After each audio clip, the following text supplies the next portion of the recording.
Hey everyone, Vigilante Reviews here, and this is No Justice, Justice League No Justice, and I've been waiting for this book to come out for a while.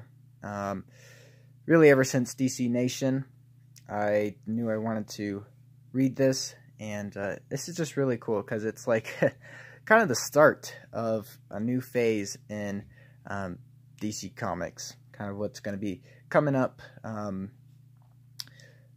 during the summer and at the end of it for the Justice League. So, I'm going to just go ahead and get right into it. So we start off with the Green Lantern Corps. They're all at the source wall, at the big old hole there that the Justice League created in the events of Dark Knight's Metal Witch. I want to read. I know the graphic novel is coming out soon, and I probably will get it. I think it was interesting, and I like Scott Snyder as a writer, so I'll be looking to get that. But anyway, the Green Lantern Corps is there, and they're like, yeah, this is bad. So yeah, it shows the different teams, and they're all fighting off. Well, we're not really sure what they're fighting off just yet until we turn the page and they're fighting off Brainiac. So yeah, Brainiac has got the Justice League in his grips, and you know, he's talking about how how the Justice League is not prepared for what they've unleashed and all that. And then Superman flies in, saves the day.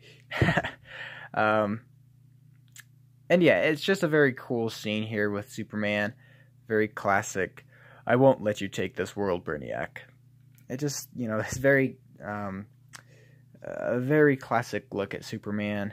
And I really like this panel, and the art is fantastic. So yeah, then the rest of the Justice League frees themselves. And while they're doing that, Superman is still fighting Brainiac, but then Brainiac, you know, grabs onto Superman and shows him the rest of the teams around the nation. So we have the Titans, Suicide Squad, and the Teen Titans here, which are the main ones. And basically, Brainiac is saying, look, you guys, you form teams. And you guys form teams based on emotion, really. You guys don't think strategically. You guys just kind of band together whoever you think will be good on the team and whoever you're friends with, basically. This is what Brainiac says. But he's like, that's why you're going to fail. You know, that's why you did fail to stop me. And basically, Brainiac is, you know, a master tactician. And he's like, your team's suck, really. Like, they are so predictable and easy to take down. So then we cut to this scene with Beast Boy and Harley Quinn waking up next to Starfire and Zatanna, and they're all kind of like, what the heck, where are we? So yeah, they're just kind of like walking around seeing what they can see. And then we see Damian Wayne also kind of in the same situation with Dr. Fate and the rest of, I think this is going to be Team Wisdom? I'm not sure. I can't keep all the teams straight just yet. I think this is Team Mystery right here. So yeah, Martian Manhunter is on Team Mystery. But anyway, then the other group comes in, and basically Robin is, you know, like, we need to figure out what's going on and fight whoever kidnapped us and take them down. But Dr. Fate is like, we need to just be calm, slow down.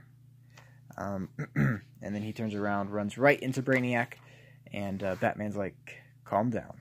It's just chill out. And Brainiac says, you know, you are among allies. So we've got the rest of the Justice League here. And Starfire, of course, what everybody else is asking. Can we trust Brainiac? You know, why are we here? Can we trust what Brainiac says? Superman's like, yes. Yeah, he showed me. I believe him. So basically, Brainiac tells them about the Titans, I think is what they're called. Let me see if I can go back a couple pages. No, he doesn't tell him yet. I think he explains it to the League all at one time. Yeah. Okay. So yeah, the oldest beings in the universe share a myth older than civilizations, older than language, a myth of four brothers, impossibly powerful cosmic gods, each embodying one of the fundamental energies of sentient life. They were called the Omega Titans: entropy, wisdom, wonder, and mystery. Each believed their core energy to be the dominant power of intelligent life. To prove themselves right, they planted seeds of a cosmic energy in world after world. At the end of the universe, the story said that they would return to the civilizations that grew over the eons, weigh which energy was supreme, and the winning brother would reabsorb that world. The dying universe is a garden to be eaten by its overseers. So yeah, kind of strange, a strange story, I guess. I mean, like, it's definitely kind of has like a Harry Potter kind of feel with like the brothers of the Deathly Hallows and everything like that. So yeah, basically in this, there are four Titans that are called the Omega Titans, and they didn't create the universe, but they went around and planted different energy seeds in it, I guess. And whichever one ended up growing the most, they decided to, or they would give to that brother, and he could reabsorb it and gain energy from it. It seems kind of like a complicated way to decide which was the best Omega Titan, but whatever. Who was the best brother? Yeah, whatever. It also kind of, has that feeling of Greek mythology, which is kind of cool. But it's just an interesting story, a very, cosmic story. But I'm interested to see what happens, and I think mainly what's going to happen is the teams are going to be switched up a little bit. Besides that, I don't know how much effect this is going to have on the DC universe. That's one reason I didn't read Dark Knight's Metal, is because I didn't know how much it would affect the DC universe, actually. And I mean, I do like to read just good stories, but I also, if I'm going to spend money, at least at this point in time, I want to get the ones that actually matter. And I think this one will. And I mean, if not, hey, it's a fun story anyway. But yeah, moving on. Yeah, Batman is like, okay, you're saying that the teams need to be balanced and everything, but the nodes on our new costumes marks our teams, but you have a team of 5, a team of 4, another of 3, and the numbers are even or are uneven. If the key is balanced, you must have more heroes for the teams. And then Lex Luthor is like, I don't know if I'd say heroes, but hey, if the shoe fits. So we have some villains too that are going to be part of the teams. So yeah, interesting stuff goes down. It's just interesting to see the teams being brought together, I guess. And then we have Amanda Waller, who I don't like. It just, she always just takes me off. It's like, it's like humans have to be the best. If they're not the best, then she's not happy. And it's like, well, guess what? Sometimes humans just aren't the best. Deal with it. So yeah, she's collected all these sidekicks together to hack the mind of Brainiac.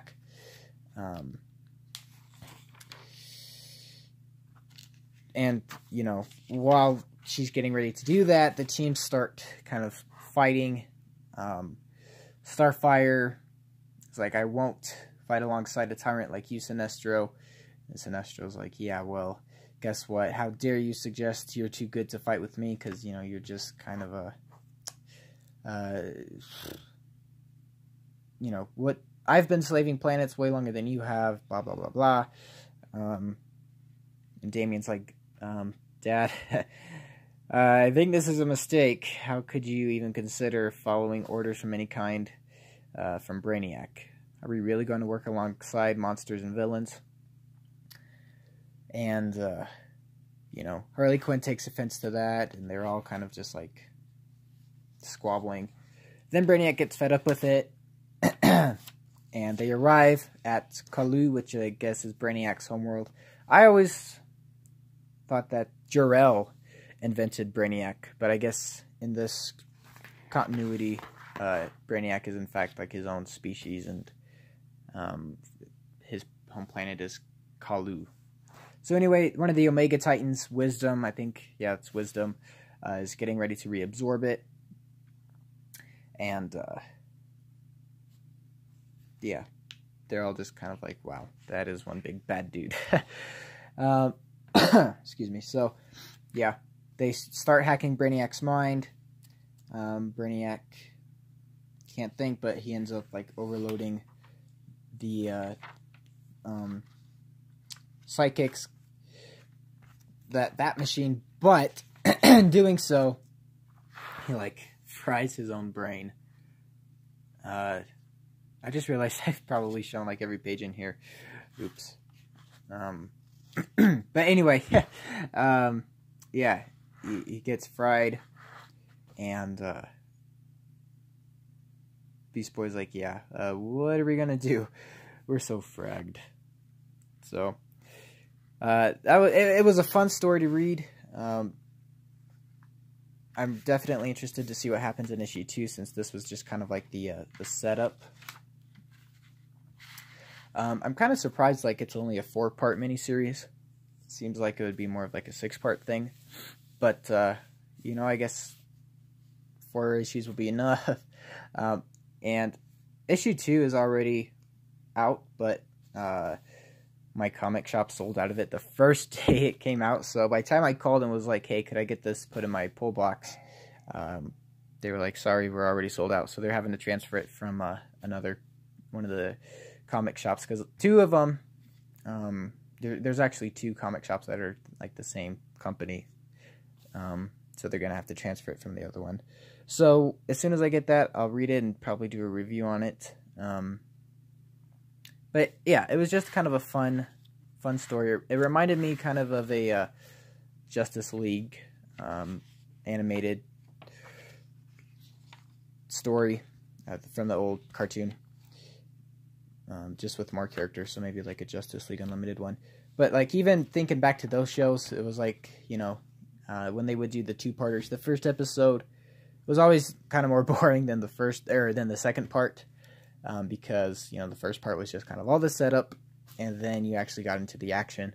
And so, you know, like, yeah, there wasn't a whole lot of action in here, and it was just a ton of setup, but it's, you know, definitely necessary if you want to know what's going on. And it was still a good read. So anyway, that was my review for Justice League No Justice #1.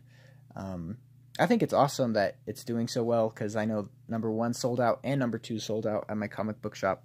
So I'm happy about that, because I like Scott Snyder, and it's cool to see DC doing so well. So yeah, I guess I'll just see you guys in the next video. Let me know what you thought in the comments, and if you picked this up, let me know. I'll give you a shout out or something. Yeah.